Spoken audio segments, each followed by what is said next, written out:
To the Batmobile. Let's go.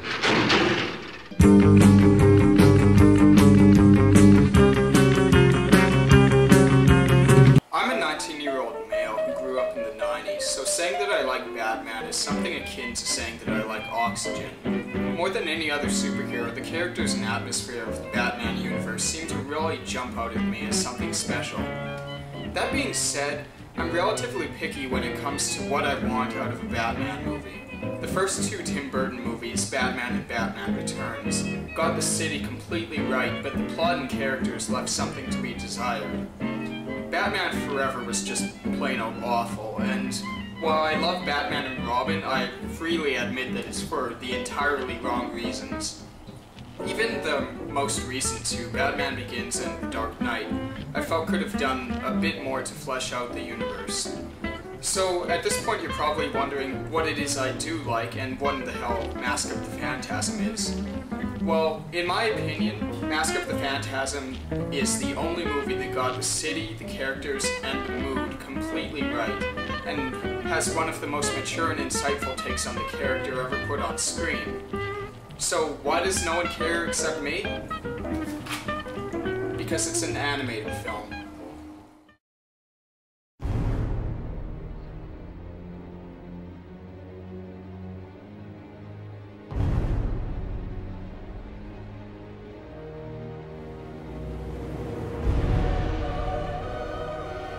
I'll be straight from the start.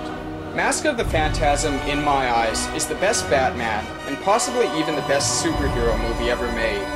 Don't let the aesthetic fool you, though it's technically a kid's film. This is one of the most mature and thoughtful takes on Batman that you'll ever see. It not only works as a well-written drama, but surprisingly as an action movie as well. The set pieces are breathtaking, the punches have impact, and there's an overall sense of urgency to most of the proceedings, slowed only by a few relatively plotting but overall necessary flashback sequences. Mask of the Phantasm was released in theaters in 1993, but never really found its audience since it was released so close to Batman Returns. It was based off the similarly styled cartoon Batman, the animated series, but there are a few key differences between the show and the movie. Most strikingly is the amount of violence shown in the film. The cartoon certainly pushed the boundaries of what a Saturday morning cartoon could show, but it was still put under a lot of scrutiny. The characters weren't allowed to die in the show, and the fights weren't permitted to be overly drawn out. The movie changes all this. There are consequences to people's actions, and characters do die. Another key difference is the subject matter. The cartoon rarely shied away from somewhat dark topics, and episodes didn't always have the happiest of endings. But Mask of the Phantasm takes these values to their next logical level, creating a unique movie that so rarely panders to its target audience, and overall is a better film because of it. The basic plot begins with Batman interrupting a money counterfeiting deal in his typical way.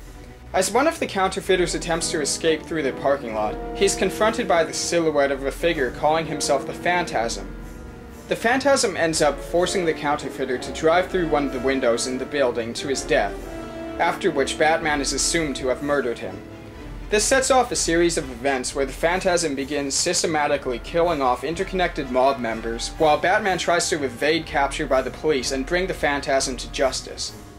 This is all fairly standard fare for a Batman plot, and while the Phantasm is an intimidating force, there are really not many places to take his character, which I feel is part of the reason why they felt it necessary to include Batman's most famous villain, the Joker, voiced by the always excellent Mark Hamill. That's right, kids, Luke Skywalker himself. True, she's a real homebody, but you can't help who you fall in love with. Ooh. What makes the movie move past its simple premise is the way the world is presented and the way the characters interact with each other.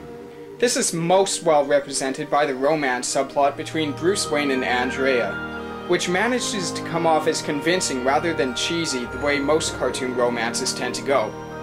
You end up caring for these two characters and want to see them succeed, even though all the circumstances point to things not being able to work out.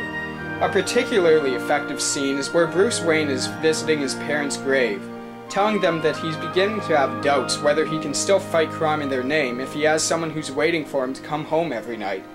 This scene happens during a flashback, just as Bruce Wayne is starting to fight crime, so you really feel a struggle to understand what's really motivating him, and whether it's the right choice for his life.